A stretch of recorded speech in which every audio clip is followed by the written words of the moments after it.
membahas tingkatan sholat menurut Ibnul Qayyim Al-Jauziyah.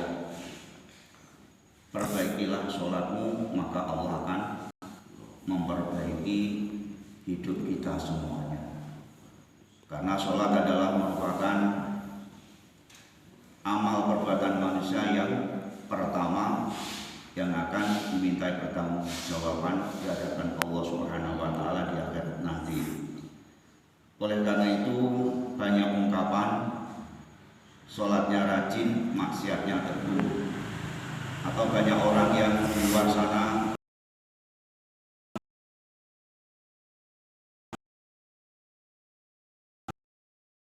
maksiat dan sebagainya. Mungkin salah satunya adalah masih kurang berkualitasnya daripada sholatnya. Maka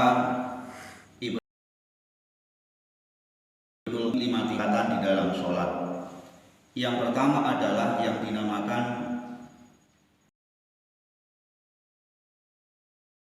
masih disiksa. Kenapa demikian? Karena malas belajar fikih, malas belajar tata sholat, tata cara wudhu, atau mungkin hatinya yang masih kotor, atau makanannya yang masih haram. Ini yang membuat daripada sholatnya belum berkualitas, belum membawa kesolehan. Maka tingkatan pertama sholat menurut Ibnul Qayyim Al-Jauziyah adalah mu'aqab, yaitu wudunya kurang sempurna, kurang memenuhi syarat rukunnya, termasuk belum tahu ilmu tata cara sholat yang baik, syarat rukunnya masih belum sempurna, sehingga orang sholat tapi masih disiksa oleh Allah Subhanahu wa taala. Nomor 2, mahasab, yaitu dipertimbangkan, belum dikasih pahala, masih dipertimbangkan. Kenapa? Sholatnya yang kedua mahasab di sini itu sudah memenuhi syarat rukunnya, wudunya sampun sae, syarat rukunnya bagus di dalam sholat,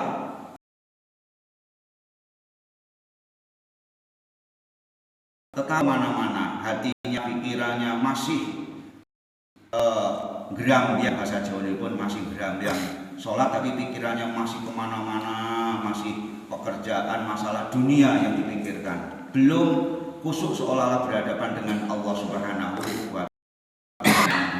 Mikirno proyek, mikirno semua macam-macam, sholatnya masih itu dipertimbangkan, belum dikasih pahala. Tingkatan menurut Ibnul Qayyim Al-Jauziyah dengan mukhafar anhu, yaitu diampuni, masih belum dikasih pahala, diampuni oleh Allah. Karena apa? Sholatnya di sini masih belum paham bacaan-bacaan di dalam sholat.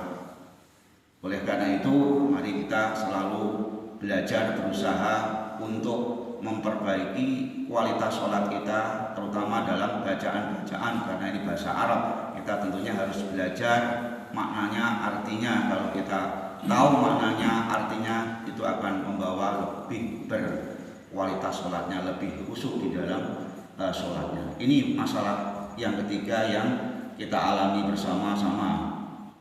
Kemudian tingkatan yang keempat yang dinamakan dengan mutsabun. Yang pertama syarat rukunnya sudah bagus, pikirnya sudah tidak berambiang kemana-mana, sudah paham yang bacaan-bacaan di dalam sholat. Kemudian di sini baru dikasih pahala oleh Allah Subhanahu wa taala, tapi belum khusyuk karena belum, hatinya masih ada keduniaan, belum khusyuk kepada Allah Subhanahu wa taala, belum mampu melihat Allah Subhanahu wa taala secara makrifat. Kemudian yang kelima yang disebut dengan muqarrab min rabbihi. Nomor 1, syarat rukunnya sudah baik, sudah tidak ada lamunan kemana-mana, sudah paham bacaannya di dalam sholat. Kemudian dan sudah khusyuk, hatinya sudah tidak condong ke dunia, sudah mampu melihat Allah Subhanahu wa taala secara makrifatan. Ini tingkatan yang 5 ini adalah golongan orang-orang yang soleh. Oleh karena itu Imam Al-Ghazali menyebutkan ada 4 faktor yang menyebabkan rusaknya di dalam sholat. Itu adalah terlalu milikilah sifat zuhud. Dunia kita uang, tetapi jangan kamu taruh di dalam hati.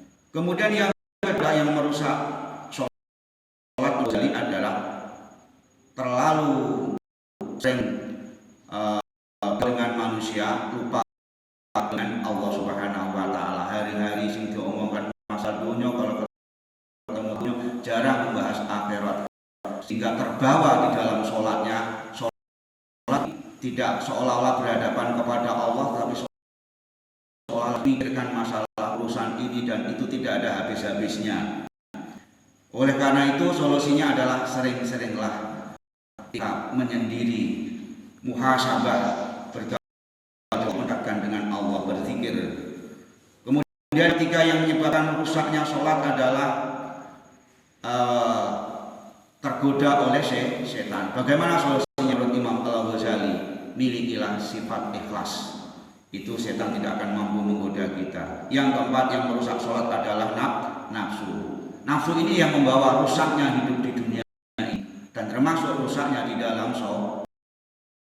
Karena sholat adalah bisa mencegah perbuatan keji dan mungkar. Sudah sholat dan masih berbuat keji dan mungkar, berarti belum bisa melawan dorongan nafsu di dalam dirinya. Bagaimana solusinya menurut Imam Al-Ghazali cara memerangi nafsu? Yaitu dengan berpuasa. Maka daripada hari ini 5 tingkatan sholat menurut Ibnul Qayyim Al-Jauziyah, dan yang keempat faktor yang merusak nilai sholat. Dan mudah-mudahan kita senantiasa berusaha sholat kita menjadi sholat yang berkualitas, sehingga membawa diri kita menjadi orang yang soleh dan solehah, yang membawa keselamatan, kebahagiaan fi dini wa dunya wal akhirah. Amin ya rabbal alamin. Mudah-mudahan ada guna dan manfaatnya. Menawi ada kekurangan, kekeliruan dan ngapunten ingkang sak kata-kata. Wassalamualaikum warahmatullahi wabarakatuh.